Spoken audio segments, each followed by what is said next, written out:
Au sommaire du journal, une visite chez Carestream, des salles hybrides sur mesure, une application d'intelligence artificielle dédiée aux pathologies cérébrales. La Médicale vous présente le journal du RSNA.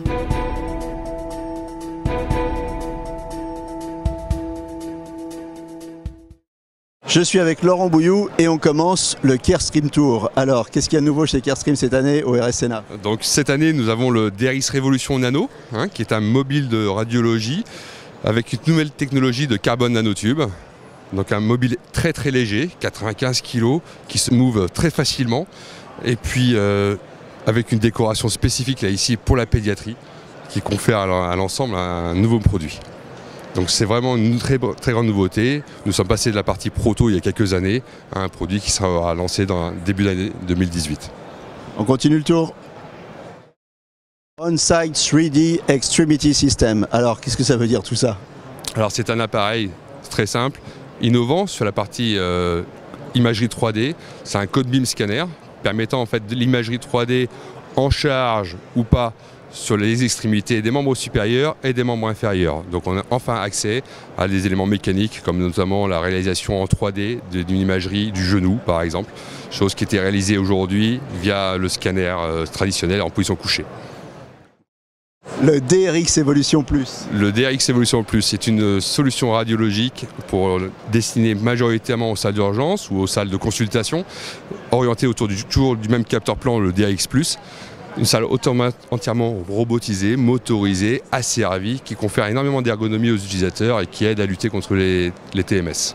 On continue le tour. Voilà. Laurent nous a quittés, je suis maintenant avec Benjamin pour parler d'intelligence artificielle. Alors comment ça fonctionne chez vous? Oui, alors on va l'avoir de différentes manières. On va avoir la possibilité d'avoir des alertes au niveau de la worklist de travail, c'est-à-dire qu'ici on nous avertit qu'il y a une hémorragie cérébrale. Et derrière, quand on va reprendre les images, justement, on va se retrouver avec un cas d'hémorragie cérébrale qui a été détecté justement par les algorithmes d'intelligence artificielle et qui est notifié à ce niveau-là. Cet outil-là, on va le retrouver de la même manière au niveau de l'interprétation. C'est-à-dire que maintenant, quand je vais ouvrir un examen qui est passé par la moulinette justement des différents algorithmes d'intelligence artificielle, on va avoir un ensemble de résultats qui vont apparaître au moment de l'interprétation, attirant l'attention du radiologue pour pouvoir interpréter et finaliser justement son examen. Donc entre alerte et justement assistance au diagnostic, on va utiliser ces différents algorithmes d'intelligence artificielle.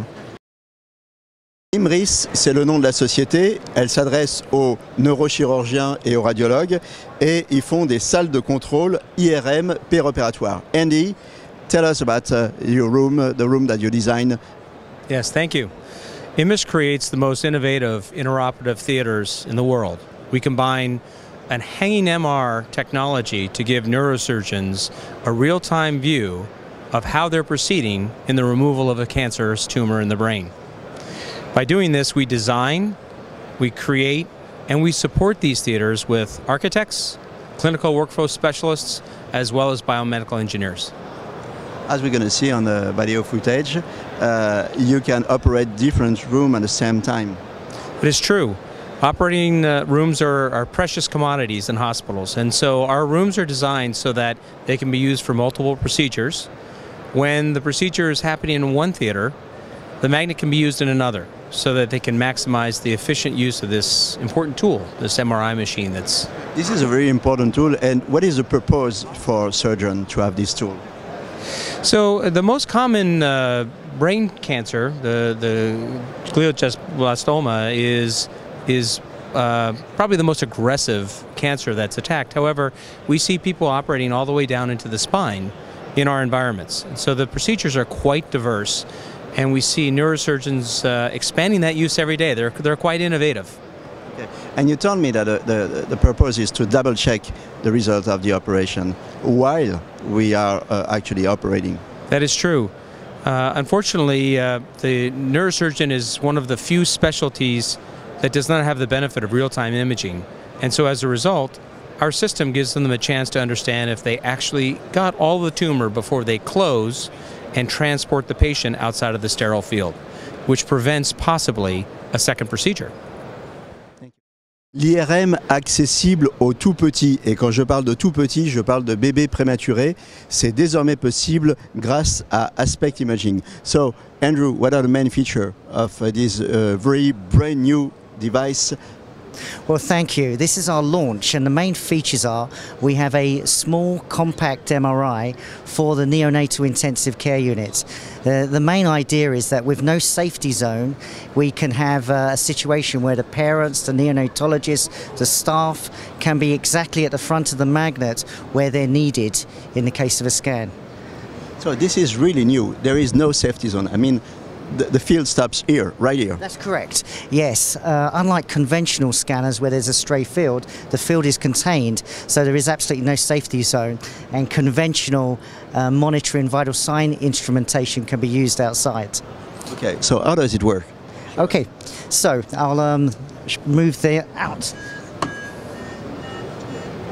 This is our patient capsule, and the concept is that for imaging the baby's brain, we place the baby into this capsule delicately. If the baby has any intubation, we route this through these channels.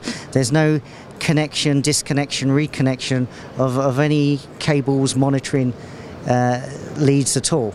The baby is placed in this, what we refer to as solenoid coil. This is a permanent magnet, a 1 Tesla magnet with the field across the bore.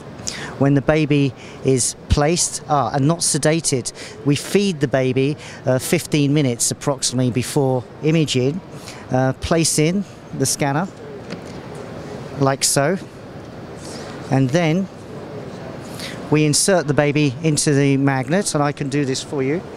I'm going to do this. Oh, wonderful. Okay. So now the baby's placed in the scanner, and there is a camera that points down, and we can see the face of the baby. So the parents, for example, they can stand here and see the baby inside the machine and be sure that everything's all right. Absolutely, absolutely. The parents will stand here, the neonatologists and nursing staff will stand here. The baby is, of course, monitored all through the scan, and in the event, in the case of an emergency, you pull the scan out. You know, one can access the baby in 12-15 seconds. And of course the baby has not left the NICU. Unstable babies, it can be quite risky to transport them from the environment. So we need to basically image the baby in the safest possible way. So accessibility and safety is really what we provide. And this is FDA approved. This is absolutely. So we are the first company to receive FDA approval. Plus C certification for this system, and again this is our launch. Okay. So we're going to see that all over the world soon. I very much hope so, yes. I hope so too. Cortec propose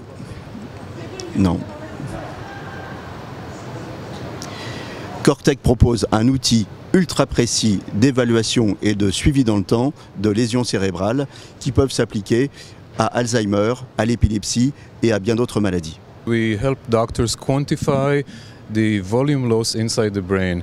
We segment the brain from MRI images. We measure all the cortical and subcortical structures. We compare them to normative values, and we create reports for doctors that help them in the diagnosis and the progression measurement of a variety of brain disorders, from Alzheimer's and other types of dementia, through epilepsy, multiple sclerosis, trauma, brain trauma, or pediatric developmental issues. As an example here on the screen, you can see how we help the assessment of Alzheimer's disease, where, as you know, the structure of importance is the hippocampus.